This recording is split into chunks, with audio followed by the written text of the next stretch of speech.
Welcome, everyone coming in by the second. We're very glad that all of you are getting here. My name is David Swanson. I am the Executive Director of World Beyond War. Also helping to run this event is Liz Remmerswall, the Vice President of World Beyond War. You can use the chat. You can introduce yourselves in the chat and say where you're from and welcome those who are continuing to come in. This event will be about an hour. We will have 3 speakers and a question and answer period. You can put questions into the chat at any time and we will try to ask them. You can also plan to click raise hand and ask a question that way, and we will try to call on you. The event is being recorded. You will be sent the recording and all the materials that get mentioned during the event. The event is in English. There will be machine captions and translated captions with the usual amount of mistakes expected in them. You can click CC to turn on captions at the bottom of your screen usually, or click the 3 dots to find it if it isn't there. This event is called How to Prevent a Coup, Lessons from Korea. The ongoing struggle for self-governance in South Korea has seen a powerful and significantly successful nonviolent movement act quickly and strategically to prevent martial law. In some countries, such as the United States, where I am, people often watch others in distant places like Korea and Bolivia and Tunisia and Bangladesh and Niger non-violently turn back coups and dictatorships, even while the US government steadily advances an unaccountable police state and no appropriate movement challenges these steps. So we will hear voices from Korea on lessons from recent experience and on the US role in Korea, and take your questions. Our first speaker is Dae-Han Song, who is in charge of the contents team for the International Strategy Center, an organization in Korea focused on building bridges between social movements in Korea and those abroad. He is also a part of the No Cold War Collective and is an associate at the Korea Policy Institute.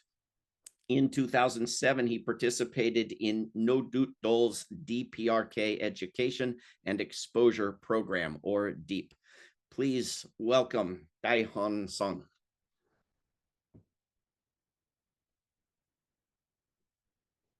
Can you unmute?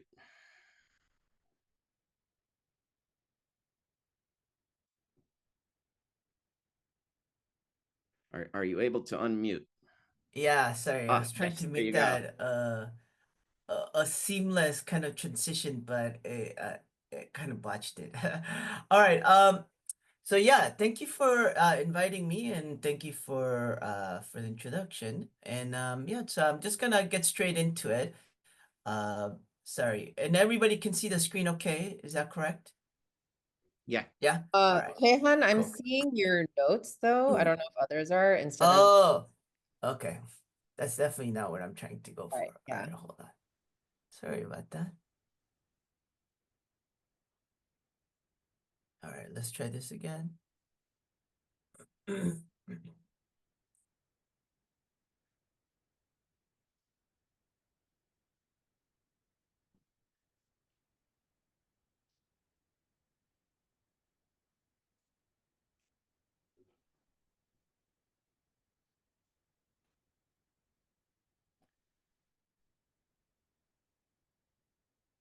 Okay.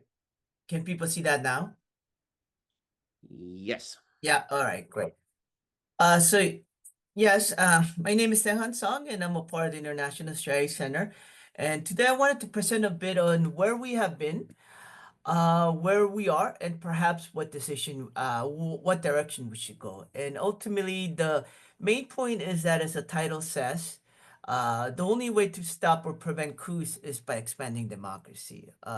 If the limitations of formal representative democracy brought us to this crisis, then to prevent coming back to it, we need to change the rules of the game by shifting power from politicians and bureaucrats to people. Impeaching and dismissing Yoon was a Herculean task from the first day when people came out to protect democracy and demand a repeal of martial law, resulting in Yoon lifting it next morning. And that night, people came out to affirm to ourselves and to Yoon that we were not afraid. And it took courage to come out those first 2 nights. If it took courage those first 2 nights, then it was anger that brought people out to the National Assembly that weekend to demand Yoon's impeachment. And when it didn't pass that first time because it failed to achieve a quorum in the National Assembly, people came out again night after night in front of the National Assembly, finally pressuring a portion of Yoon's party to vote for impeachment. Then, when Yoon was resisting investigation and an arrest warrant was issued against him, people, including workers and farmers, came out to pressure the government to carry out the arrest. When the government's first timid attempt failed to arrest Yoon, people camped out by his residence for multiple nights, simply covered in heat blankets, until Yoon was arrested. When the Constitutional Court was prolonging its deliberations on Yoon, people came out again and again, ultimately leading to the unanimous vote to impeach Yoon. 122 days later, after 25 Saturday protests and countless others, Yoon was dismissed from office.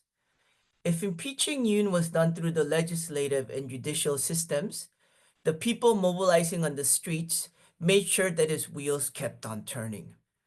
Even today, people continue mobilizing ahead of the June 3rd elections, and as Yoon faces criminal charges and the Conservative People Power Party that supported and defended the self-coup has yet to be dismantled. Yet if impeaching Yoon was a Herculean task, then creating the conditions to prevent the rise of another Yoon in the future is the greater challenge we face now. If the 2016-2017 candlelight protests that impeached and imprisoned President Park and also imprisoned the previous President Lee was a democratic breakthrough, then the current impeachment shows that we can do it again. Yet, we're nonetheless once again confronted with how to change society so that this does not repeat. After all, it was the discontent and disillusionment during the Democratic Party's Moon Jae-in presidency following the 2016-2017 candlelight uprising that led to the disillusionment and discontent that brought Yoon to power. Despite his campaign promises, Moon failed to make Korean society more equal by substantially increasing the minimum wage or controlling housing prices, making Korea safer by a full investigation of the Sewol ferry tragedy to prevent its recurrence, and enacting or implementing criminal accountability for industrial accidents. And finally, he also failed to free Korea from discrimination by failing to pass the comprehensive anti-discrimination bill. So Moon started with 84% approval ratings, but by the end of his administration, he was down to 45%. Once again, a liberal Democratic Party candidate is likely to replace a disgraced conservative president. While this opinion poll is a month old, it nonetheless captures the support ratings between the Democratic Party and People Party Power Party candidates. On the left is the clear frontrunner, Democratic Jae Myung-lee. Yet if Moon, who was voted into power after the candlelight protest, identified as center-left, this time around, Lee has identified as center-right, distancing himself from progressive.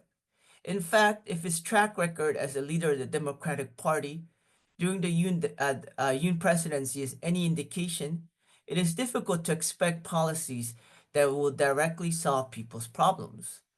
Despite having a supermajority, the Democratic Party spent most of the previous National Assembly playing the blame game with the Yoon administration. And rather than addressing inequality by redistributing wealth through taxation, They abolished the financial investment tax and are now talking about increasing the exemption for inheritances.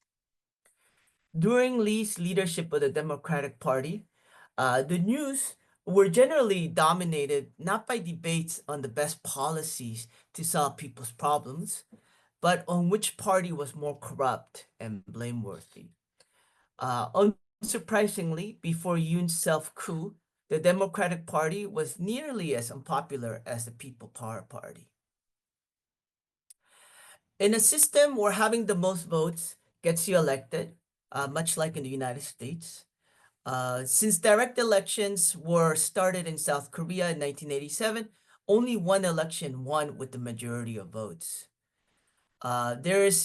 Given this system, there's little incentive for the two large parties to build and negotiate with the smaller ones. 9 years after the candlelight protests, we're again told to vote for one of two parties. And there's a lot of pressure on the smaller third parties to not run, to not be a spoiler, right? And while this time might also require a Lee Jae-myung victory to continue eradicating the self-coup elements from government and from the conservatives, to move beyond choosing between the greater and lesser evils, we need to organize around amending the 1987 Constitution to expand democratic participation. As renowned Professor Che Jang-jip said, the mass protests for democratization in the 1980s, which culminated in the 1987 June Democratic Uprising, brought down the dictatorship, yet the institutions of democracy were established not by those fighting for it in the streets, but by representatives from the ruling and opposition parties. So today, we have a system where democratic participation is limited to voting between the two main parties. And to break out of this vicious cycle of impeachment, election, and disappointment, we need to expand democratic space and participation for the next presidential term. I don't know if anybody has seen the Simpsons episode, but in it, basically Homer uncovers that the two candidates for the presidency of the United States are aliens, aliens disguised as humans. And when he pulls their cover, the faces off and reveals that indeed they are aliens, everybody's in shock. And one man in the crowd says, I'm going to vote for a third party. And then basically somebody says, you're just throwing your vote away, which is pretty much kind of like a phenomena that's observed in South Korea as well. And of course, this has to do with the structured democracy and elections in Korea. And of course, one of the aliens eventually gets elected because it's a two-party dictatorship. If the impeachment process was an extraordinary time for people, especially young people, and those from the LGBTQ plus community, often a lot of them are individuals and are not necessarily part of an organized social movement, or at least they were not when they started. A lot of them rose as democratic actors, right? Given the space that this impeachment process opened. So we need to expand democracy so that they can remain on the political stage during ordinary times as well, and not just during the extraordinary ones. Not doing so basically amounts to something like saying, thank you for defending democracy. Now just, sit back, relax, and vote, right? That's why there are progressive movements right now calling for expanding democracy alongside eradicating the remaining elements of the self-coup. More specifically, People Power Direct Action is organizing people around the need to eradicate the elements of the self-coup while amending the Constitution to expand democratic participation. In particular, they're calling for giving people the right to recall elected officials and to introduce bills into the National Assembly. The banner here states, citizens should directly make the Constitution. Introduce citizens' right to amend the Constitution. And the reason why, of course, is that even before Yoon declared martial law, his approval ratings were in the 20s. Despite being a lame duck president that lost a mandate to represent the people, he still had half his term left. He still had 2.5 years left. When Yoon declared martial law and was impeached by the National Assembly, voters had to ultimately leave the fate of their society to the Constitutional Court. So the right to recall elected officials would give people the authority to bring down elected officials that have lost their mandate to govern. Secondly, giving people the right to introduce laws into the National Assembly would allow them to represent their own interests. Simply redistributing power between a legislative and an executive dominated by elite interests won't resolve people's problems. For example, one of the issues young people care most about is affordable housing. Yet, on average, assembly members depend on real estate for their wealth. Their real estate wealth is on average 4 times the national average. Of the top 10, 4, including the top spot, belong to the Democratic Party.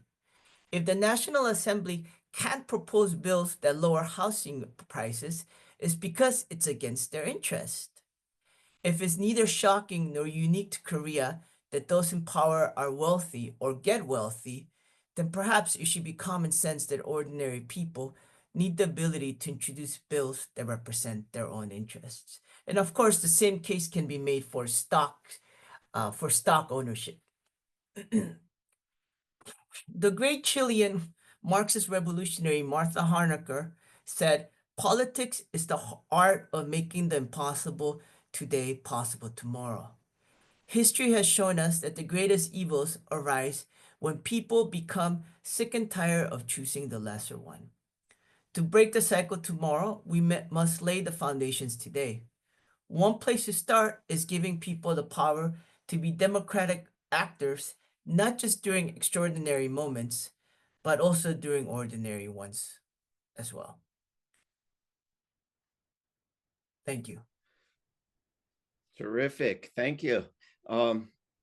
Our second speaker is Hwang Chong-un, who is International Chair of the International Solidarity Committee of the Justice Party, the progressive and left political party in South Korea. In that role, the job involves connecting with other progressive and left parties around the world. Please welcome, we are very fortunate to have with us Chong-un Hwang. Hello, everyone. Let me share the screen first.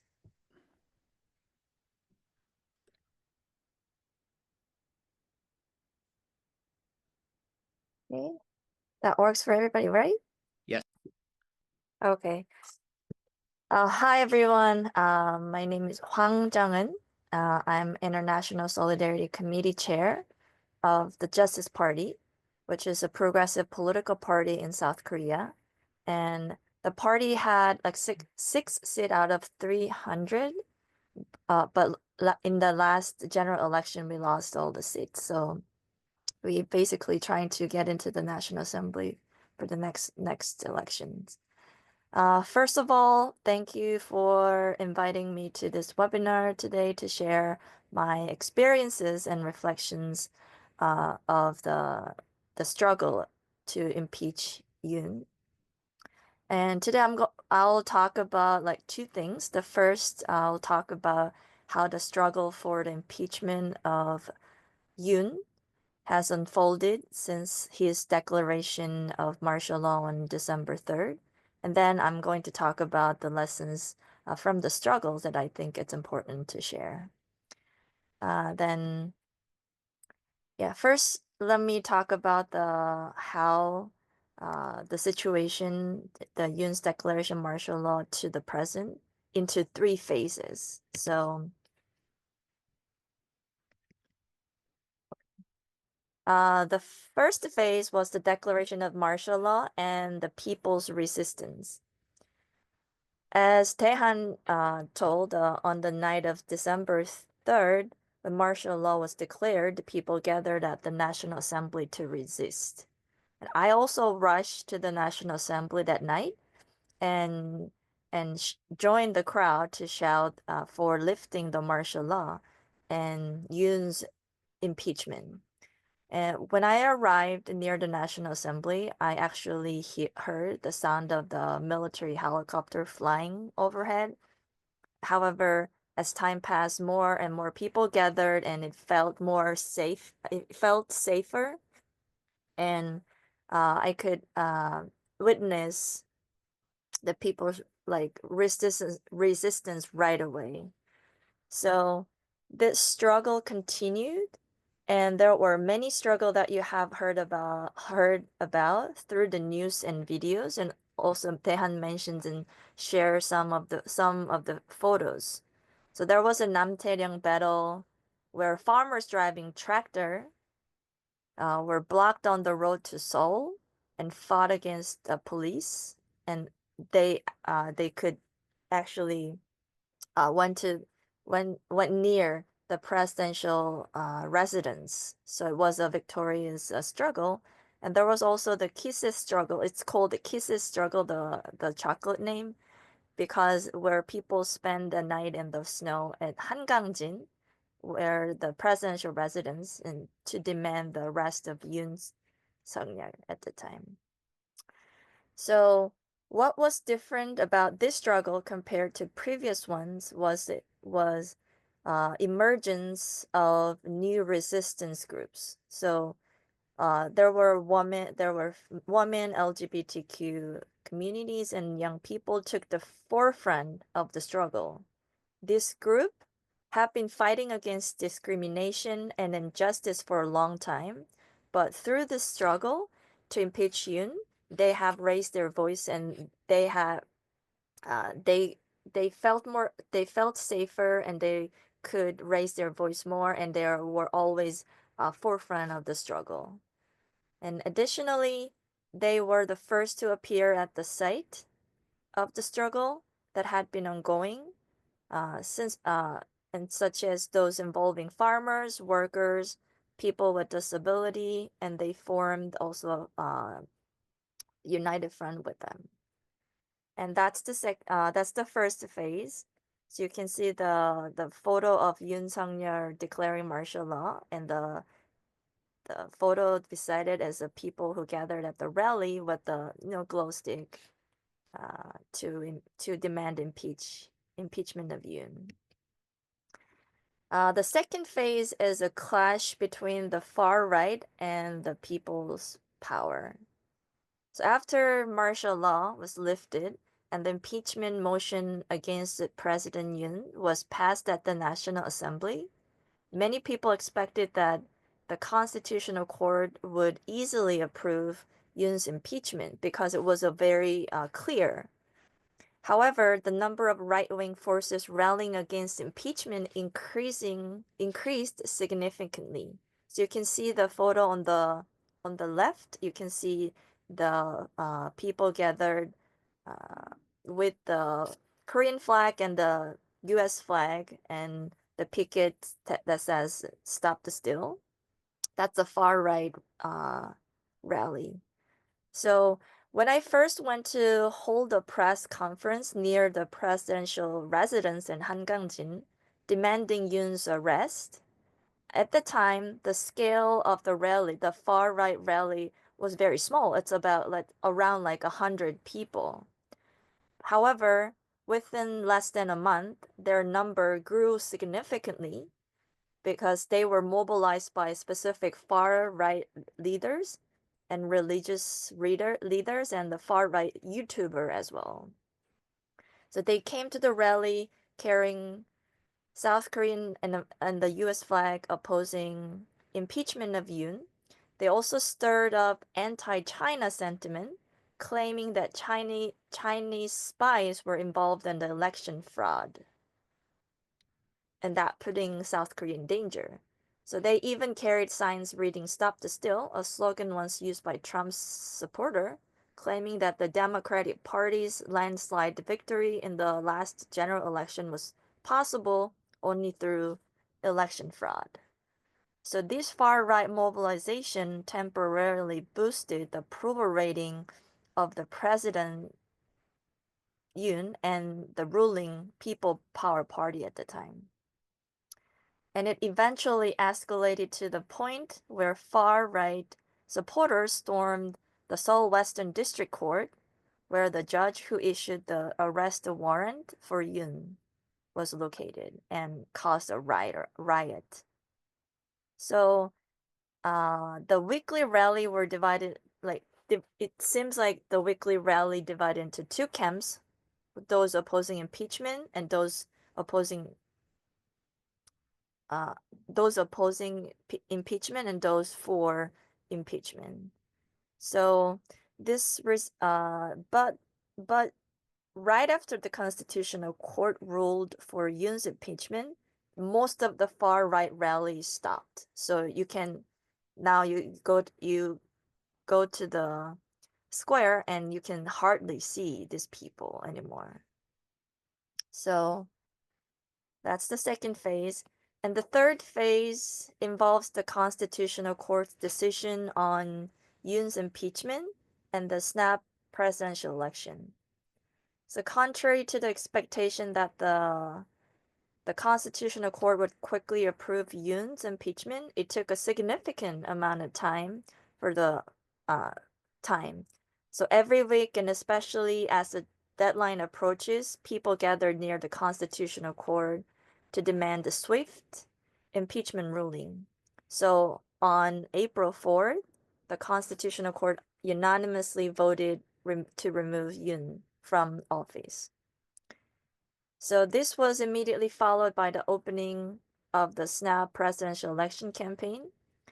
However, what is important is not the snap election itself, but what changes will be made after Yoon's impeachment. So we all experienced what happened in 2017 when Park Geun-hye was impeached and the regime change was achieved, but no social, economic, and political reform was implemented. So drawing lessons from the past, there are growing calls for the major social transformation after Yoon's impeachment. So the outcome of the snap election is highly likely to result in the election of Democratic Party candidate Lee. While the energy of the public is still high, we think we must begin discuss and also act on social transformation. So as a part of this effort, the Justice Party is preparing also to participate in the snap presidential election. We know there's a little chance to win, but we are running because we are trying to bring our voices for the social transformation during the presidential election. So the key agenda for us is the constitutional amendment is necessary to give more power to people. So currently a lot of power concentrated to president and also National Assembly. So we think we need to give back this power to the hands of people. So now, from now I'll share 3 lessons that must be that we can learn from the struggle to remove Yoon from office. So the first lesson that I think it's important is to build a broad united front. When about a month after the martial law was declared, a week after martial law was declared, progressive political party, labor unions, civil society, and progressive intellectuals came together to form the emergency action for the immediate impeachment of Yoon and social transformation. So the photo shows that the people gathered. The photo could capture all the people, but the people gathered and they discussed how to unfold the struggle against Yoon. So about 1,700 organizations came together to form this united front.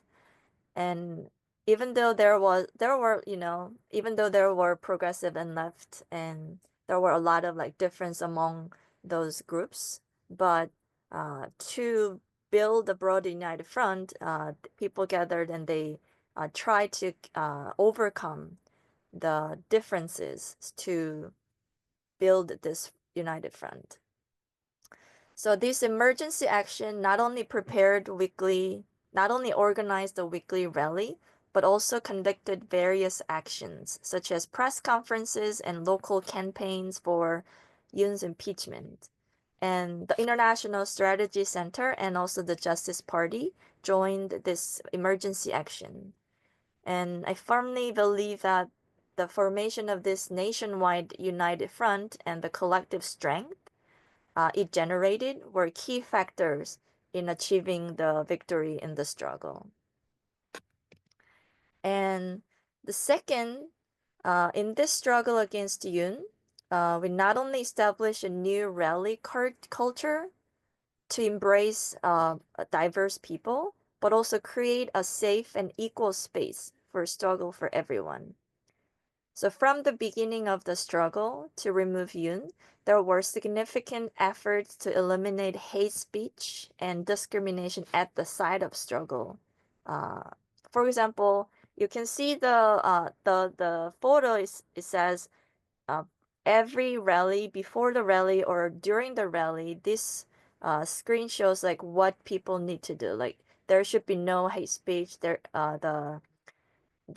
The square is for everyone, respect the diversity.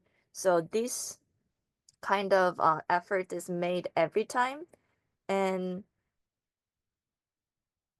also when there was hate speech or derogatory remarks were made during the rally or somewhere in the rally, they were actively raised.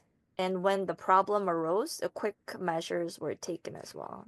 So I think it was a cumulative effort from like the past, and it was kind of like a blossom in this struggle. So in this more equal and safer rally culture, diverse voices began to emerge: women, LGBTQ community, and young people. And they started to speaking out, and also for older generation, often referred to as an activist generation, they began to learn new like culture and new language as well. And they started to engage and exchange in these rally spaces.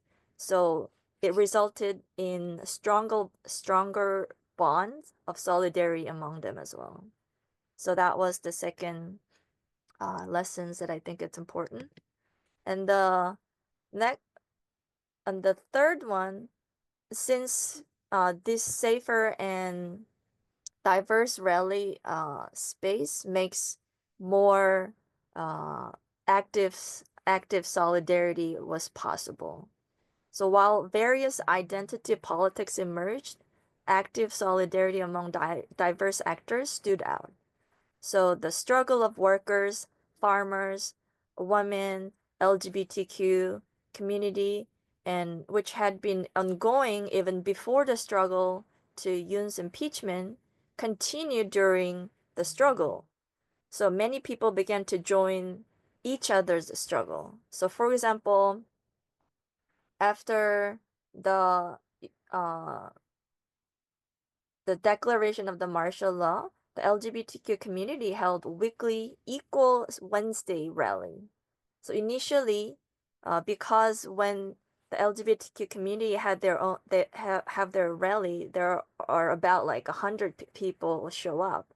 So they kind of expected there might be around like 100%, 100 participants will show up, but over like 5,000 people joined to demand equality together. So that's kind of the solidarity active solidarity happened. So also the many people rushed to show solidarity with the organization of the disabled. that had been conducting protests at the subway station around commuting time to demand a mobility right. So you can see the photo on the left. That's the struggle of the disabled at the subway station. So the platform was packed with people who showed up to for solidarity. And also, the active solidarity continued in the ongoing worker struggle following Yoon's impeachment, and many people aware that issues will not be resolved with just Yoon's removal are channeling that energy from the struggle into a broader solidarity movement aimed at bringing about societal change. So currently, there are the Justice Party also do a very active solidarity actions. So the the three photos shows that the workers are struggling at the they are having an aerial protest. The first photo shows that the workers from Sejong Hotel, they are fighting against the layoff. And also the second photo also shows that the aerial protests in Seoul to demand a better working conditions. And the third, the photo, you can see the two people on the top of the building, and they were having their aerial protests for 430 days now. So it's a longest aerial protest in Korea now, and two female workers are struggling against the layoffs as well. So actually, at this time, a lot of buses are going to show their active solidarity to these two female workers now. So like this example, it's not only about the Yoon's impeachment, but also the active solidarity among different struggles. So yeah, let me conclude. Yoon has been impeached, and this is clearly a victory of people. And now we must bring about a social transformation that we were unable to achieve before. However, there are still voices saying that we must first eliminate forces who were involved in declaring martial law, and that discussion on social transformation can come later. However, just as we rushed to the National Assembly upon hearing the news of the declaration of martial law on December 3, we must now engage in discussion and take action for social transformation. So right now is, I think, the keyword for us now. So the way to prevent a coup and ensure it cannot happen again is to act right now for change. Thank you for listening. Terrific. Thank you so much. Let's go to our third speaker. I think it's fine that we're way over time and we're going to go long if we're going to do significant questions and answers. If that's okay with others, it's okay with me. But let's go to Kathy Choi, who is the executive director of Women Cross DMZ, which I hope you all are familiar with. Women Cross DMZ is a global movement of activists mobilizing to end the Korean War, reunite families, and ensure feminist leadership in peace building. Kathy Choi co-coordinates the Korea Peace Now grassroots network launched in 2019 to organize communities in calling for demilitarization and lasting peace on the Korea Peninsula. Kathy Choi, welcome. Thank you. So, being mindful of time, I'll try to get through this quickly, and especially because Jung-un and Dae-Han, unlike those two, I'm actually based in the US, so my perspective is shaped by that positionality, but I'll get through some of these points. So first is that, as Jung-un and Dae-Han have shown, what happened last December in South Korea was absolutely threw the democratic society into chaos, and it's hard to overstate how truly dangerous the situation was. And I think probably folks on this call know, but Yoon had threatened, there are reports that Yoon had threatened to order a strike on North Korea to provide pretext for his martial law declaration. His administration sent an elite decapitation unit trained to take out North Korea's leadership to the National Assembly. This is an image from National Assembly from that evening. We heard reports of parents telling their sons in the military, don't harm civilians, don't listen to Yoon. And I saw a question in the chat about that kind of resistance and conscientious objection, which I'll get a little more into. But as Changwon and Dae-Han so brilliantly pointed to, this is also, while it was an exceptional moment, it's indicative of larger structural issues that what must be addressed if we're going to continue to prevent coups and expand democracy. We have to address structural problems, because martial law has actually been declared multiple times in South Korea previously. In fact, I think estimates put it at, this is the 17th declaration of martial law. And so in a relatively young democracy such as South Korea's, why is that the case? And there are many reasons we can point to, but what I'll focus on in this presentation is something that I consider endemic as a threat to democracies all across the globe, not just in South Korea, which is militarism. And specifically here in Korea, the ongoing war now in its 75th year that the US is actively taking part in and preventing conclusion of with a peace agreement. The militarized demilitarized zone, the 30,000 US troops, the 2 million landmines that are in the DMZ, which is estimated to be the highest concentration of landmines globally. So all of this is what has created a condition of what scholars have called a permanent state of emergency in Korea. And in other words, it's this militarism that has been the backbone of authoritarianism and threat to South Korean democracy in many ways. And when I say militarism, I mean the beliefs and institutional structures that prioritize military and militaristic solutions over diplomatic ones assume that war and armed conflict and preparation for war is a normal and desirable social activity. So not just confined to the battlefield, but as you see here in this image, it proliferates throughout society.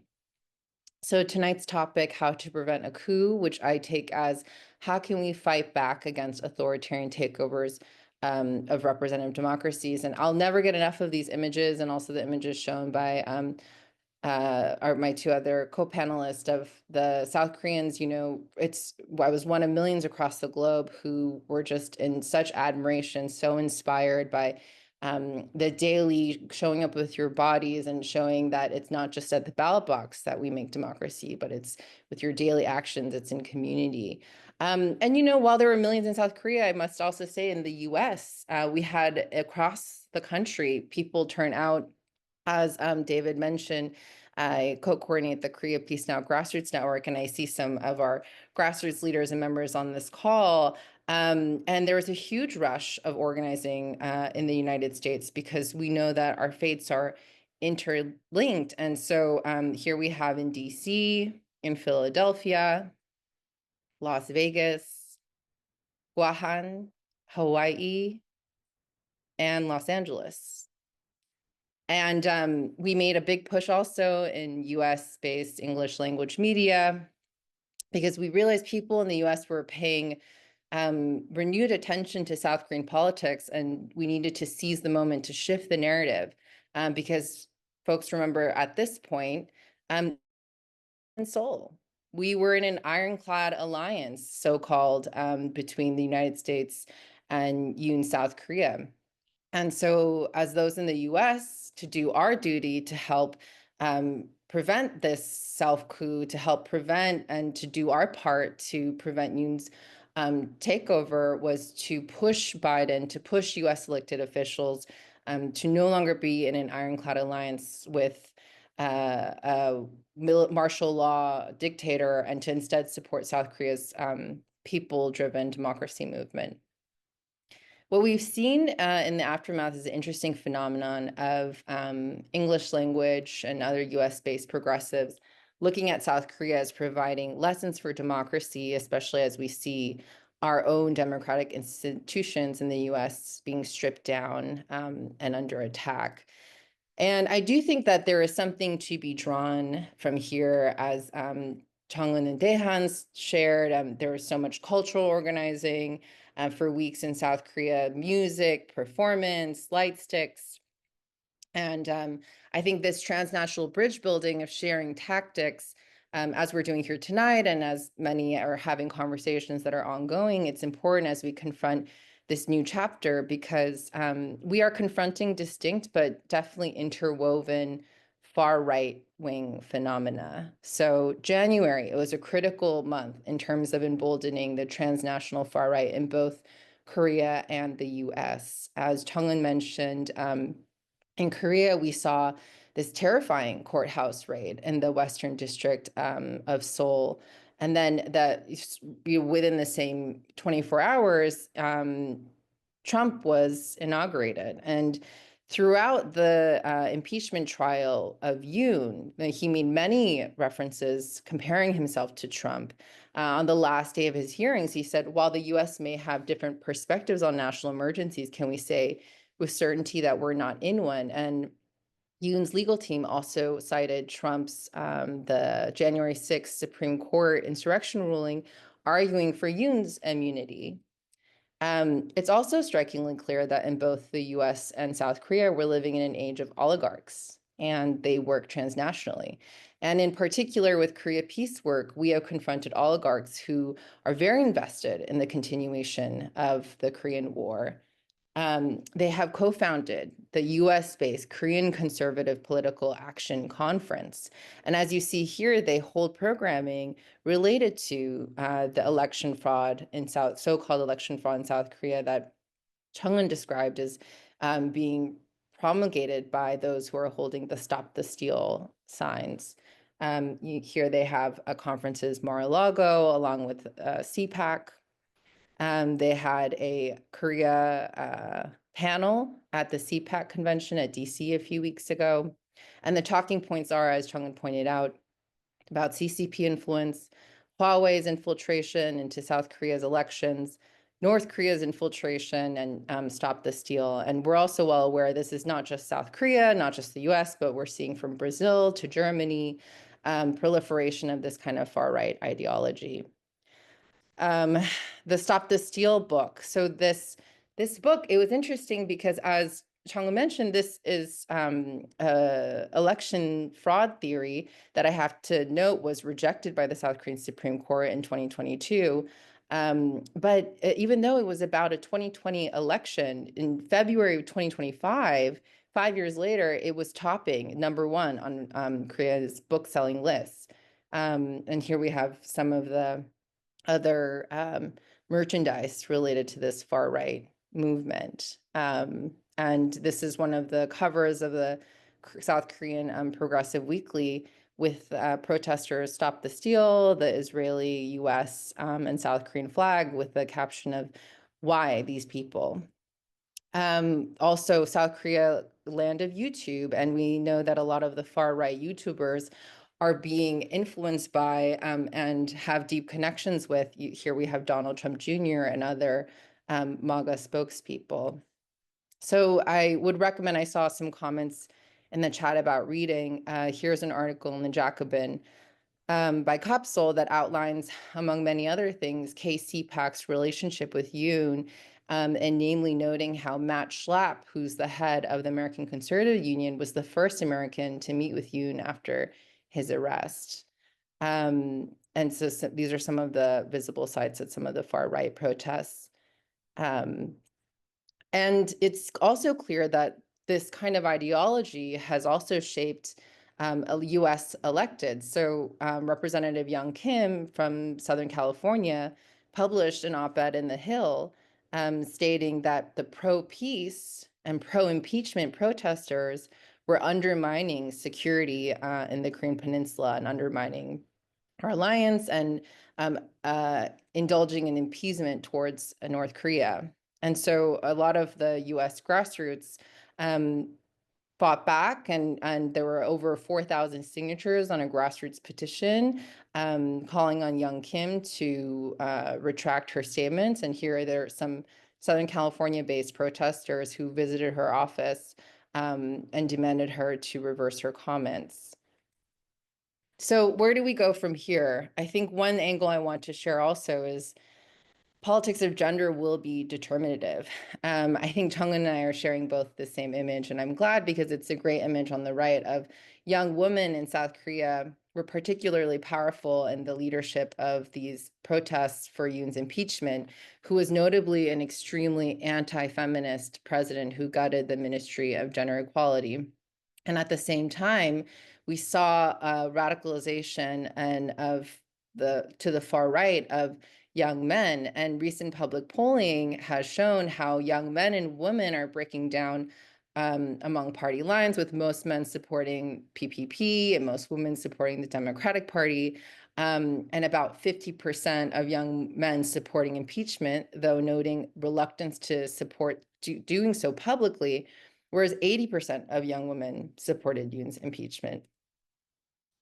So one reason I might offer again is taking us back to militarism manifests through mandatory conscription. In one instance, young men in South Korea have to serve about 2 years in the military. And the scholar Yang Ojong has written about how mandatory conscription was built hand in hand with the increased militarization of South Korean state power. And so this is just one example that Yang-ho shows, and I'd encourage folks to look at his article as well, how South Korean government would crack down on those who were trying to evade the draft with horrific practices of torture and solitary confinement under Park Chung-hee's regime, under the Yushin Constitution. And even after the democratization movement of the 80s, we still, while we may not see these kinds of measures, we still have the mandatory military conscription. And I just wanted to share these statistics that Yang-ho had shared of how the draft evasion dropped so drastically in just 9 years, from 30,000 to just 13 individuals evading the draft, and just shows how effective the militarism of South Korea's leadership, whipping population into compliance under a culture of fear and prosecution, and how we're living still with the legacy of this despite the democratization movement, as Dae-Han described. And I wanted to just start concluding by sharing this front page cover of a newspaper that was actually from the 1950s in Los Angeles, and shows how important it has always been that our movement against militarism, for peace, for justice is transnational, how our ancestors and our predecessors have long thought about militarism as a root cause of problems. And I saw through the check-in chat, a lot of us are based in the United States, but I also know World Beyond War, there's a global audience, and the Korean War was a global war, or continues to be a global war involving dozens of countries. And so wherever we are based, we are both complicit in this ongoing decades-long war, but we're also empowered because we all have unique tools at our disposal to usher in the end of the Korean War and an era of peace and sustainability. So in the spirit of reframing, at least from my position, I'm looking at US policies in Korea. We must think of these as a series of failures and missed opportunities that have not kept any of us more safe. Just a few weeks ago, 8 500-pound MK-82 bombs were dropped on a civilian village in Pocheon near the DMZ. Dozens of people injured and seriously hurt and hospitalized. But despite this incident, the US and South Korea proceeded to hold their annual Freedom Shield joint war drills. And these are the costs of ongoing war. And at least in the United States, we have a political opening as people in the US are growing ever more weary of forever wars. And according to recent Rethink Media polling, younger generations are especially disillusioned with militarism, with the military first approach, with the bloated Pentagon budget that's nearing $1 trillion. And it's actually young Asian Americans who are most likely to be supportive of Palestine and against war and ongoing genocide. So I wanted to highlight these two reports to conclude for those who are interested in more in-depth analysis of how we might transform US foreign policy, how we might understand how decades of war and militarism in Korea have affected women's rights. And if you're in the US, please join our grassroots network, and from all around the world, please follow Women Cross TMZ for more of our analysis and updates. Thank you. Thank you. Wonderful presentations and lots of terrific questions in the chat. Lots of terrific answers also already in the chat. And we will, of course, email everyone the entire chat along with the recording and everything else. But let's try to do some questions here audibly and visibly. If you want to ask a question by speaking, please click raise hand, and Liz Rimmerswald will be calling on you. But let me go first with a question or three from the chat. For whichever of our speakers wanna answer these, how did other governments around the world respond to these events, and in particular the U.S. government, including to the threat of starting a war to justify the martial law, and what is the role, if any, or the impact, if any, on these events of having U.S. troops based in South Korea? What difference does that make?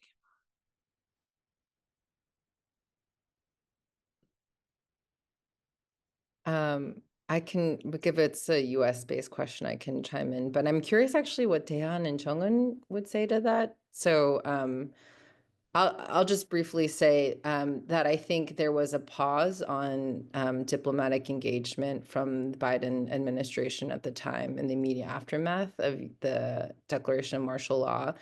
But that there were still ongoing discussions about nuclear tabletop exercises in the weeks following. And I think now that we're with the Trump administration and all of the discussions around tariffs and the indication that this idea that the US is doing a favor to South Korea by continuing to have troops and that it's expensive. It's a paradigm shifting moment from the Biden administration about how we're talking about the Korean Peninsula, how we're talking about DPRK engagement. And then on to the second question, I think, was about the presence of US troops in South Korea and the impact that that has on democracy. And I think so I was just sharing in my presentation about this permanent state of emergency and the constant threat, the constant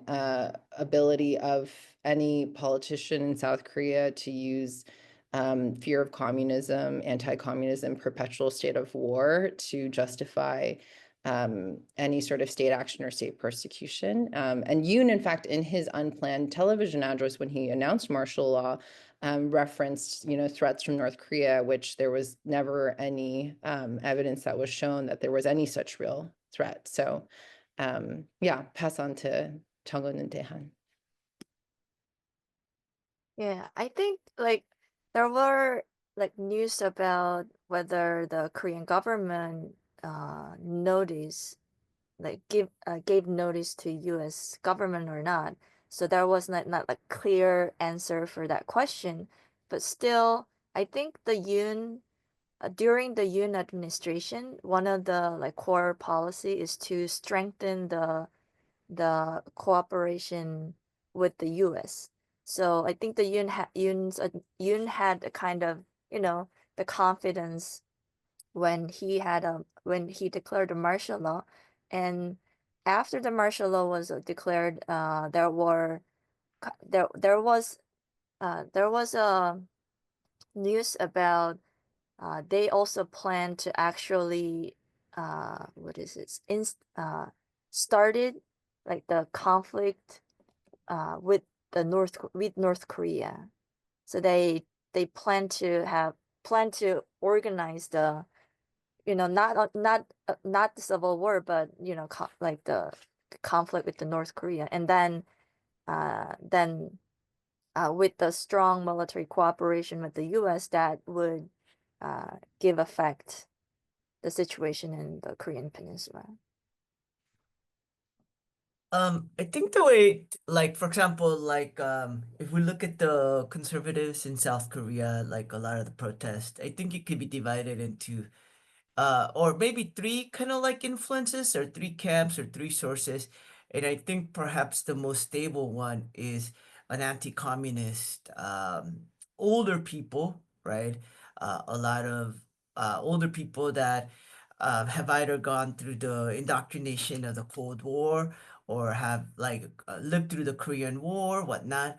A lot of these people kind of like make the backbone of the conservative right movement. So, of course, this basically the issue cannot be divorced from militarism in South Korea. It cannot be divorced from U.S. interference in South Korea, U.S. intervention in South Korea, because South Korea itself, in many regards, is is is something. South and North Korea are not like, I think a lot of people perhaps don't realize that South and North Korea are not something like the US Civil War, where there was like a South and there was a North, and they each had like 200 plus years to develop different cultures and to develop like different institutions. And because of that, different cultures, different interests came into conflict and fought a civil war. It's nothing like that. Like, the Korean Peninsula was artificially divided from outside. There was no artificial South North. There were no two separate peoples.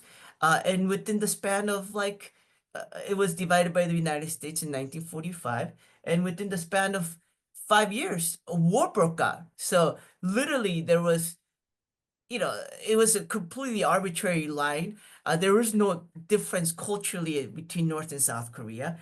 So when somebody asks, is militarism play? It's like, yes, militarism and U.S. intervention, I mean, it's perhaps a controversial statement, but it birthed South and North Korea, right?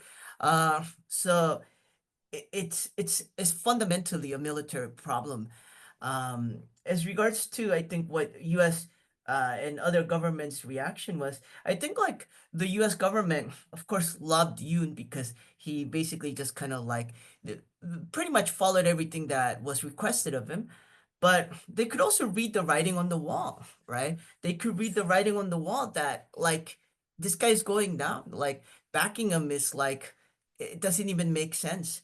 Um, so I think that perhaps there was a lot of other stuff that was happening behind the scenes, but I just think that though that the movement, that what Yoon did, because of all the developments that happened in South Korea in the last, since the 1980s, basically was almost anachronistic, you know?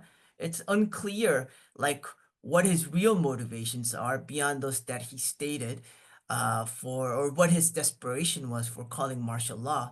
But if soldiers are apologizing for trying to commit like martial law during this time, and in fact are embarrassed by having to do so, right? That tells you to some degree, like, I mean, it's a weird thing where it's both a real danger, but it's also like, it's almost bizarre, right? What he was doing, like calling martial law when there's literally no justification whatsoever. It's like a lightning bolt from the sky, in a blue sky, right? Out of the blue, right?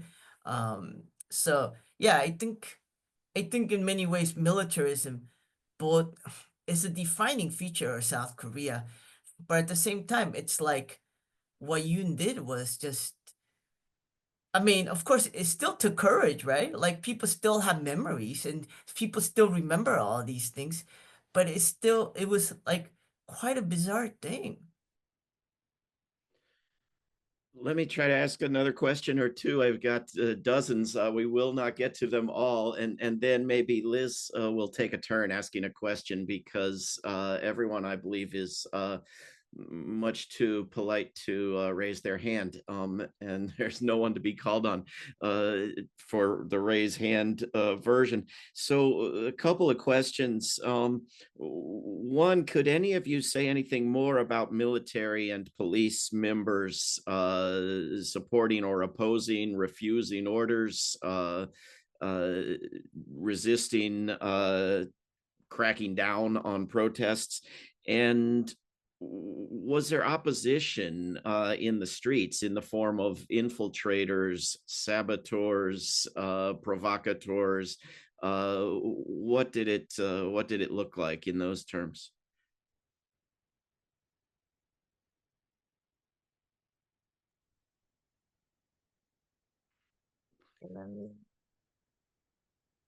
The first question is about like were there any like police or like military, like what is it, violence, or is there any like police or military who for the impeachment, right? So I Yes, think I mean there's presumably a large number of military and police officers instructed to support the government in some way or to prevent the protest in some way, and maybe some of them did not do so. mhm. I What think happened? Yeah, I think one of the things that there were when the Yoon declared martial law and ordered the military to, you know, broke into the National Assembly and arrest the members of the assembly, and some of them actually went against that order, and they came out to the Constitutional Court and give their testimony that what Yoon said and what was the Yoon's order. So that was kind of like contribute to impeach Yoon, because the Yoon Sung-yeol kept denying about the purpose of the martial law and what he said, and his uh, intention to arrest the assembly member and journalists or other like people who went against him.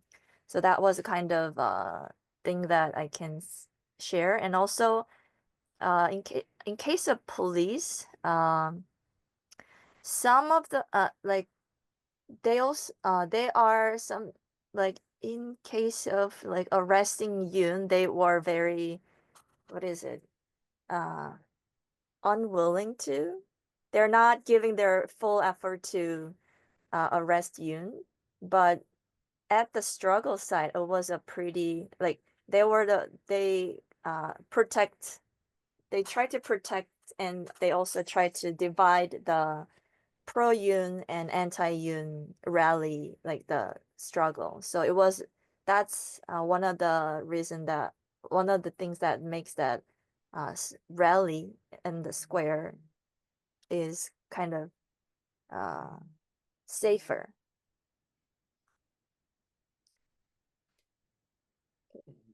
Unless someone else wants to comment, we can go to the next question. Well, why don't I go to the next question? We actually have a raised hand. So in a minute, I'd like to call on you, Romy DaCosta. And then after that, I think it would be great to hear from Jenny Joy from the Korean Peace Advocacy, who's also got quite an insight about these things. So Jenny, if you'd like to say a few words after Romy asks her question, will that be all right? Thanks. Okay. Hello, Romy. Hello there. My question is with regards to today. I just think today or yesterday, we got news of how in the US, the FBI Director Kash Patel ordered the arrest of a judge Was that something that rings a bell or something similar that happened in South Korea? Is there something similar like that that happened? And does this incident sort of ring a bell in a very negative way? Because a lot of us, when we saw the news today of a judge, a federal judge being arrested, apparently for getting in the way of arresting another protester. So I just wanted to see if there was any similarities with South Korea, anything like this that happened prior to martial law. Is this indicative of any future martial law happening here in the US? Are you addressing that to someone in particular, Rami? No, in general. No one in particular. I mean, the panel, whoever. There was no such similarity in South Korea. There was like a list of one of the things he was found guilty was creating a list of politicians and judges to arrest while martial law was being carried out. But there wasn't anything in particular where a judge was gonna be arrested. Yeah, like before the turn of events. I mean, I think like I would say one big difference, and of course, a lot of it has to do with the fact that the United States is such a big country, right? Like, I don't know, like around almost 400 million people. South Korea is like 50 million people. South Korea itself can be fit within California, right? It's a fairly small, like, yeah. So in that regard, I would say that there is a centralized social movement, right? There is a social movement, I would say. And in that regard, if something like that was committed, like if a judge was arrested, that would be up to the same level of like almost like, yeah, I mean, it would be nuts. I think yeah, it would have been. Yoon was planning to arrest people in the process of doing martial law, but during ordinary times, for him to attempt that without any like corruption or something like that specifically would have been like, yeah, would have been crazy, in my opinion. So maybe Chung can also speak. Yeah, I think so. Like, yeah, nothing to add. Yeah. Well, I will say, like, I do remember with the raid of the district courthouse, the folks who broke like windows to jump in, and they were looking for the judge who had ordered their arrest warrant, saying like, "Where is she?" So that sort of vigilante, far right motivated.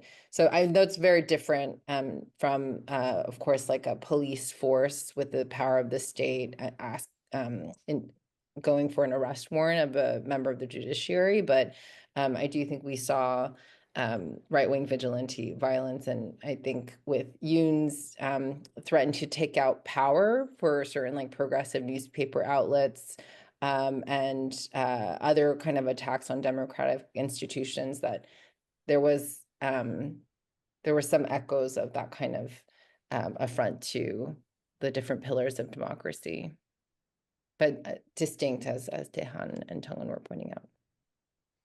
Thanks. Indeed. Thank you so much. All right. So I'd just like to ask Jenny Joy to make some comments, and perhaps Jenny, if you could just say something a bit about your organization. I'm not representing any organization except for the one that Kathy's representing. I'm part of the Steering Committee for Korea Peace Now Grassroots Network. And so we are organizing Americans to speak to our elected officials, asking for an official end to the Korean War, which has lasted for 75 years. Without US political will, we don't see it happening. So we really need to build that up. And so the grassroots movement that Kathy leads has been doing this annually now for 10 years. So we invite any Americans to join us. If you don't know a lot about it, that's okay. Come along. There will be people with you. You won't have to take the lead, and you can learn and you can grow with us. So we welcome more American voices to speak out to our leaders for peace here in Korea. Wonderful. And we will send everybody a link to help with that. Maybe we can get to a couple more questions before we all go to bed or whatever time of day or night it may be where you are. We just mentioned far-right violence. There were some questions in the chat about whether there was any impact or influence, whether any delays were caused by the threat of right-wing violence. I'm wondering what role, if any, it played. And then the scenes we were shown of the presence evaporating, the far-right rallies shrinking and disappearing. There were people asking in the chat, how do you do that? Because we would like to do that in all of our other countries, if you know the secret.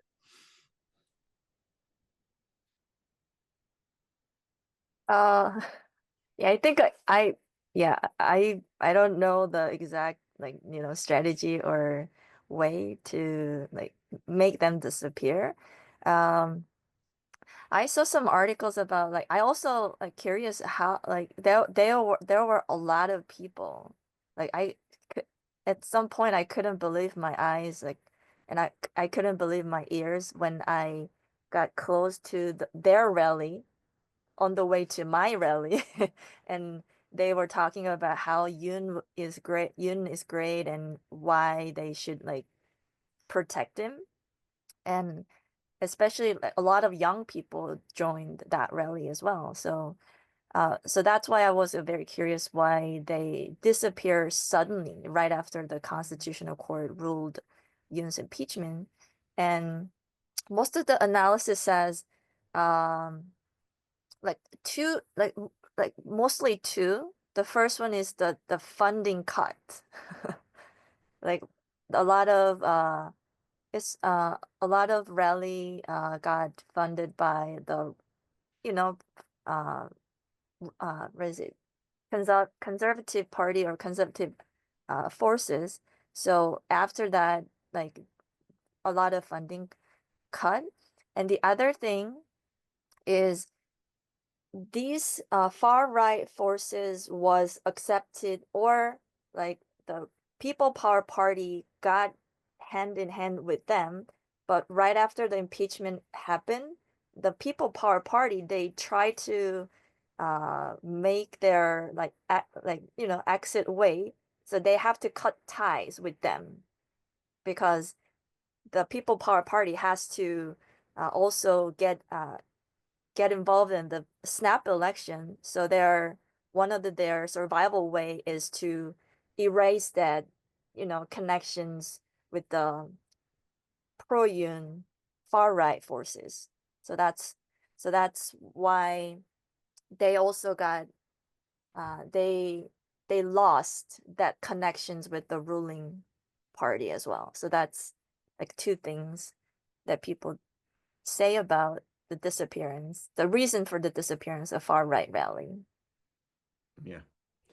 I would just add that if they were demobilized, they're definitely not disappeared, right? They're there. Like the people, yeah, they're demobilized perhaps, and maybe they're licking their wounds, but I don't think they're gone, right? They're very latent, very it's just again, like I think like Chungin said, if there's a call and a mobilization, it's not like people won't show up. It will. They're just not. I don't think they're being mobilized, right? Perhaps also because the People Power Party, yes, like within them, within the conservatives, there's talk about like distancing themselves. There's talks about like pushing you not because they read the writing on the wall. They fought a battle, they lost, and they're seeing that they're losing the war, and at some point they have to like cut their losses. And I think like Chungin said, they are like cutting their losses to degree, at least until the June 3rd election, because Yoon is just gonna be a big like just a big rock like tied to their feet.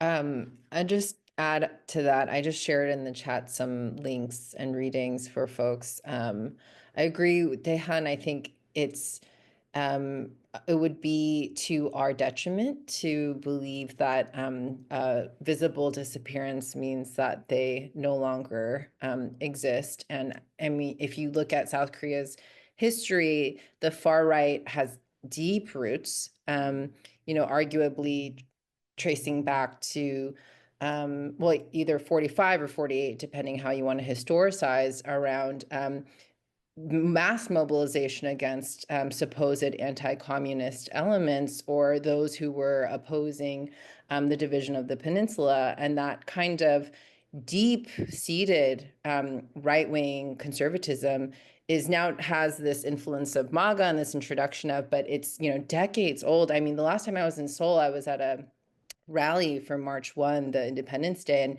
I was standing next to this older gentleman who was just screaming, like, to no one in particular, and through his bullhorn. And he was not even about Yoon. He was yelling, and he had a Park Geun-hye association plaque. So Park Geun-hye, for those who know, is just a prior president who was impeached. And so just shows, like, as both co-panelists shared, it's like this is a longer term structural problem that keeps reappearing and will keep reappearing without societal transformation. But yeah, I was just amazed at it was about March 1 independence from Japan. It was not even an anti-Yoon rally, but he came out and just full force was just screaming and just expressing deep-seated conservative belief about the removal of a prior president who we weren't even talking about here. So I think it's something that we still need to stay really vigilant about. Indeed. Liz, do you want to ask a question? You do not. Okay, well, maybe I'll ask one final question, and our wonderful speakers can add any final comments they want to their responses. But there were a number of questions along the lines of what motivated people to turn out on the pro-impeachment side. What messages worked? Was the media censored? I assume not completely, since we heard about it way over here, but how was the media coverage, and what percentage of people in the country and in the capital got involved? Everybody, reads all the reports that you need 3.5% of people to get active to change something. Does anybody have a count on that? I would say in Korea, the magic number is, maybe Chung can chime in. I would say maybe, okay, so I think like Korea's social movement, if they just think of issues very important and they mobilize, I imagine they could get like 200,000 people out on the streets. All the unions, the farmers, all the different groups coming together could do that. I would say maybe the magic number, a tipping point in Korea would be around, I don't know, maybe 300. I think like if you're past 300,000, now you're talking about just ordinary people coming out. Impeachment, I would say 1 million, like 1 million easily came out, like into the National Assembly. 1 million to 1.5 million came out. So yeah, I guess given a 50 million population, that's about 3%. And then you're talking about people not coming out once, people coming out again and again and again and again and again and again and again and again, right? And people like numbers going down, but when a key moment comes up, people just coming back, right? Full force. So I would say that.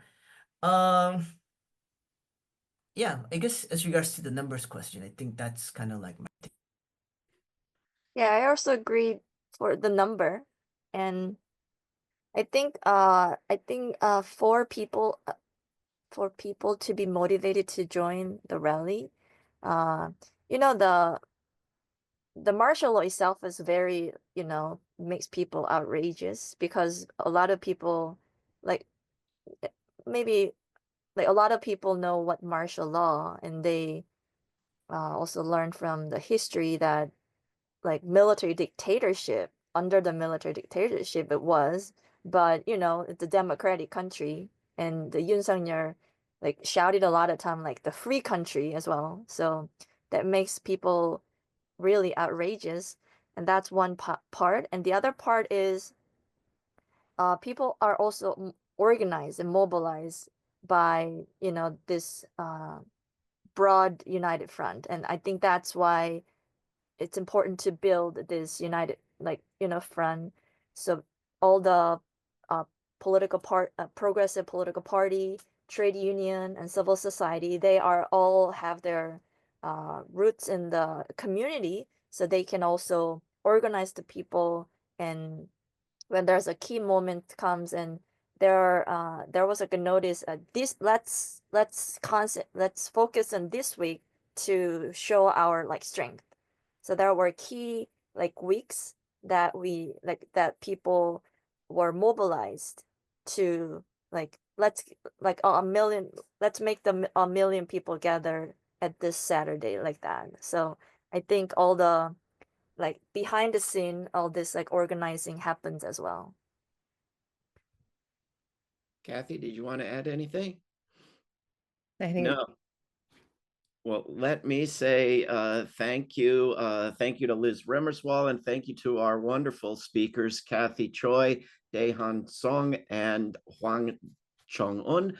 And thank you to all of the people who have put terrific questions into this event. We will share a lot of follow-up links and information and the video and the chat. Onward, more victories ahead.